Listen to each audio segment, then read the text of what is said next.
Hi, everybody. So I thought, since I've heard some things about the audiobook being a little dry and also being a little slow and not that helpful at times, I thought I'd go ahead and I would read to you the sections of chapter 10 that are really most important. So if you have your book, go ahead and turn to page 34, and then you can watch this and pause it as you need to. And I'll just kind of explain a couple of things as we go. So here I am in chapter 10. And you can see that I've got, I'm starting off with Master Thomas's house here, okay? So basically in this time, Frederick Douglass has come back to the countryside of Maryland. And he's done this because the Aulds had a falling out to where he can no longer live with Hugh and Sophia Auld. Now he has to live with Master Thomas Auld. Okay, so he's stuck out in rural Maryland doing field work, which would be pretty rough. So here we go. Let's read this together and see how we do. Now I'm just going to highlight as I go. So, I left Master Thomas's house and went to live with Mr. Covey on the 1st of January, 1833. I was now for the first time in my life a field hand. In my new employment, I found myself even more awkward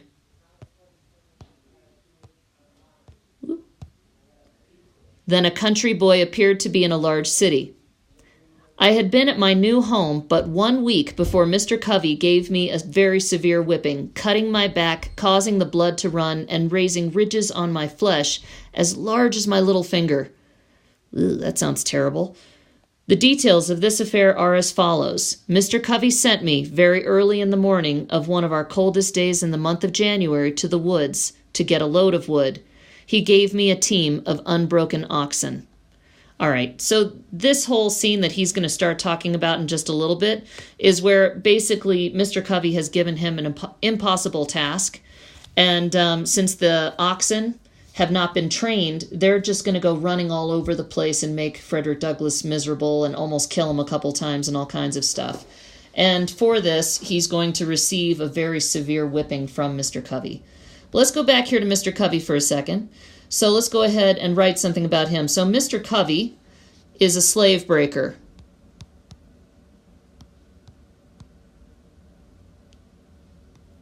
So, and Frederick Douglass is going to live with him for a year to get broken in, so then he's fit to be a slave elsewhere.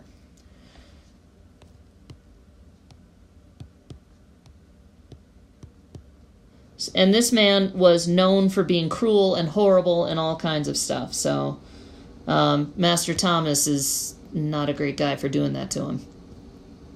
And something else that's important to notice is that for the first time in his life, he is a field hand. He has never done this kind of work before. All right, so we're going to move on, and we're going to go to this little section on page 36. So if you're joining me here on 36, here we are. Oops. All right.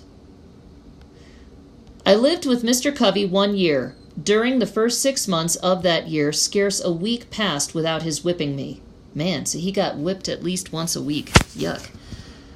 I was seldom free from a sore back. My awkwardness was almost always his excuse for whipping me. We were worked fully up to the point of endurance. Long before day we were up, our horses fed, and by the first approach of day, we were off to the field with our hoes and plowing teams. Mr. Covey gave us enough to eat, but scarce time to eat it. We were often less than 5 minutes taking our meals. We were often in the field from the first approach of day till its last lingering ray had left us. And at saving fodder time, midnight often caught us in the field binding blades. Oh my gosh. So this sounds like, for one, terrible hours. Oops. Terrible hours. So this is sun up to sundown, constant work. And this is in the South, guys. This is no joke. I mean, that's horrible heat and humidity and the whole bit. Plus, it's not easy work that they're doing. So he got whipped at least one time a week. And by the way, you can use my notes if you like, or you can add your own thinking. It doesn't matter to me. All right?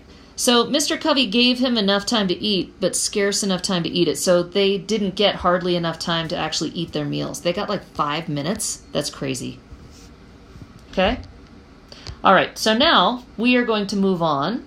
There's some more about his treatment of the slaves, the fact that they called him Mr. Covey. They called him the snake because he would sneak up on them while they're working. He's a pretty nasty guy. And then we're going to start again on the top of page 37 here. Mr. Covey's forte consisted in his power to deceive. His life was devoted to planning and perpetrating the grossest deceptions. Everything he possessed in the shape of learning or religion, he made conform to his disposition to deceive. He seemed to think himself equal to deceiving the Almighty. Yikes. He would make a short prayer in the morning and a long prayer at night, and strange as it may seem, few men would at times appear more devotional than he. The exercises of his family devotions were always commenced with singing, and as he was a very poor singer himself, the duty of raising the hymn generally came upon me. So, Mr. Covey, he loves to pray in the morning and then again at night, which is kind of odd for a man who is this cruel. And then he also likes to sing these hymns, but he really stinks at singing himself, so he has Frederick Douglass sing them for him. Ugh. That would not be fun. He would read his hymn and nod at me to commence. I would at times do so, at others I would not. My noncompliance would almost always produce much confusion. To show himself independent of me, he would start and stagger through with his hymn in the most discordant manner. So he really is an awful singer. Mr. Covey is, I mean. Let me see here. We'll go up here. So Mr. Covey is an awful singer. And he's kind of, he says he's religious, but oh boy. He's not really reading, not really paying attention to much of what the, scripture's saying, I don't think. In this state of mind, he prayed with more than ordinary spirit. Poor man, such was his disposition and success at deceiving, I do verily believe that he sometimes deceived himself into the solemn belief that he was a sincere worshipper of the Most High God, and this too at a time when he may be said to have been guilty of compelling his woman-slave to commit the sin of adultery. Uh-oh. Well, here's a story that's about to come up about Mr. Covey's only slave that he ever bought. The facts in this case are these. Mr. Covey was a poor man. He was just commencing in life. He was only able to buy one slave, and shocking as is the fact, he bought her, as he said, for a breeder. Ooh. So he bought this woman just so that she would make more slaves for him. That is nasty. This woman was named Caroline. Mr. Covey bought her from Mr. Thomas Lowe about 6 miles from St. Michael's. She was a large, able-bodied woman about 20 years old. She had already given birth to one child, which proved her to be just what he wanted. After buying her, he hired a married man of Mr. Samuel Harrison to live with him 1 year, and him he used to fasten up with her every night. Yikes. The result was that at the end of the year, the miserable woman gave birth to twins.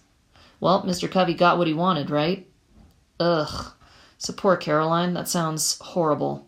And then this guy, too, he basically chained 2 people together and left them alone and, was hoping that something would happen. At this result, Mr. Covey seemed to be highly pleased both with the man and the wretched woman. Such was his joy and that of his wife that nothing they could do for Caroline during her confinement was too good or too hard to be done. The children were regarded as being quite an addition to his wealth. Well, yeah, because slaves were their capital, basically. That's how they invested their money in people so that the people could work for them, right? That is gross.